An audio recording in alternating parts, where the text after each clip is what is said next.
পাকিস্তান কেন ইরানের পাশে দাঁড়ায় না? ভাই, পাকিস্তান কোনোদিন ইরানের পাশে দাঁড়ায় না বা দাঁড়াইতে পারবে না। আপনি যদি দেখেন যে পাকিস্তানের সাথে বর্ডার রয়েছে ইরানের, পাকিস্তানের সাথে বর্ডার রয়েছে আফগানিস্তানের, পাকিস্তানের সাথে বর্ডার রয়েছে চীনের, পাকিস্তানের সাথে বর্ডার রয়েছে ভারতের।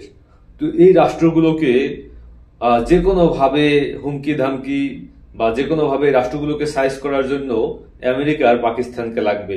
এটা হলো 100%। কোনো আমেরিকা এমন একটা রাষ্ট্র যার কোনো ফরেন পলিসি চেঞ্জ হয় না।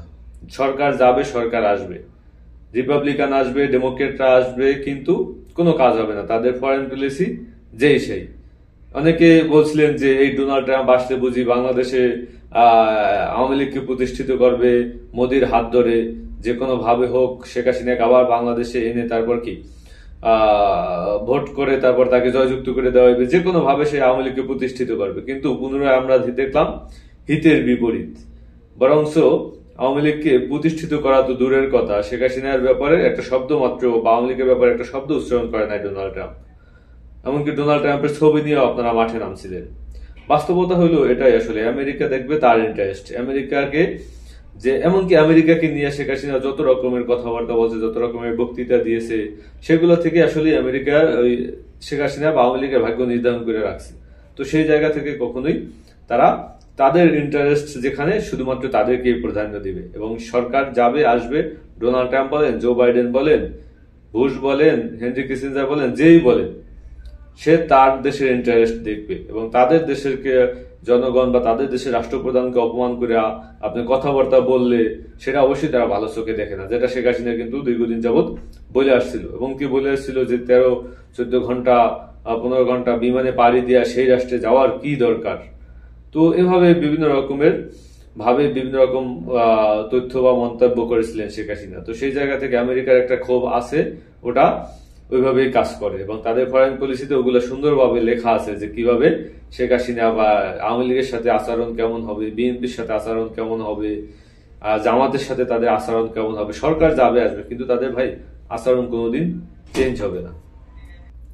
তো সেই জায়গা থেকে পাকিস্তানকে আমেরিকার লাগবেই, এবং পাকিস্তানকে কোনোদিন আমেরিকা ছাড়বে না যতক্ষণ এই জোনটা এই পরিস্থিতিতে আছে। মনে করেন আপনি এলাকায় একজন যদি থাকে আর কি, তাহলে আপনি বলবেন যে ইরানের পক্ষ প্রথম কেন নিয়েছিল পাকিস্তান। আসলে এলাকায় দেখবেন কিছু লোক আছে আপনার ওই নেতা টাইপের, ঠিক আছে, কোথাও যদি মারামারি হয় ওই নেতা টাইপের লোকটা প্রথমে যাইয়া দুর্বল ব্যক্তির পাশে দাঁড়াইবে এবং দুর্বল ব্যক্তিকে পাশে দাঁড়াইয়া তাকে উস্কানি দিবে বা তাকে তার পক্ষে দাঁড়াইবে। তার উদ্দেশ্য হইলো সে ওই সবল ব্যক্তির কাছ থেকে টাকা পয়সা খাইবে, এই হলো তার প্রধান উদ্দেশ্য। তো আমেরিকার মানে প্রথমেই পাকিস্তান যাই ইরানের পাশে দাঁড়াইছে, যাচ্ছে এটা করা যাবে না, এটা করা যাবে না, আমি ইরানের পাশে আছি। মানে পাকিস্তান এখানে বুঝাইলো যে এর পাশে আমি আছি, এখন কি সবলের কাছ থেকে সে টাকা পয়সা খাইবে। এখন আমেরিকা এবং অন্য যে দেশগুলো আছে তাদের কাছ থেকে একটু টাকা পয়সা পাইবে এবং টাকা পয়সা খাইবে, খাইয়া তার কাজ সে করবে আর কি। এই হইলো তাদের সিস্টেম, এই হইলো তাদের ফরেন পলিসি, মানে পাকিস্তানের ফরেন পলিসি, যে দুর্বলের পাশে দাঁড়াও, তারপর সবলের কাছ থেকে টাকা নিয়ে নাও, এই হইলো তাদের কাজ।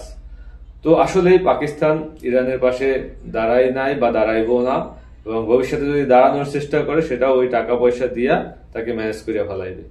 যদি ক্ষমতার চেঞ্জ হয়, রেজিম চেঞ্জ হয়, যদি সেই পাকিস্তানের যে সেনাবাহিনীর যে রাষ্ট্র পরিচালনা, এই সেনাবাহিনীর হাত থেকে যদি দেশকে রক্ষা করা যায়, যদি গণতান্ত্রিক রাষ্ট্র বা গণতান্ত্রিক সরকার আসে, ইমরান খানের মতো সরকার যদি আসে, তাহলে সেটা ভিন্ন কথা।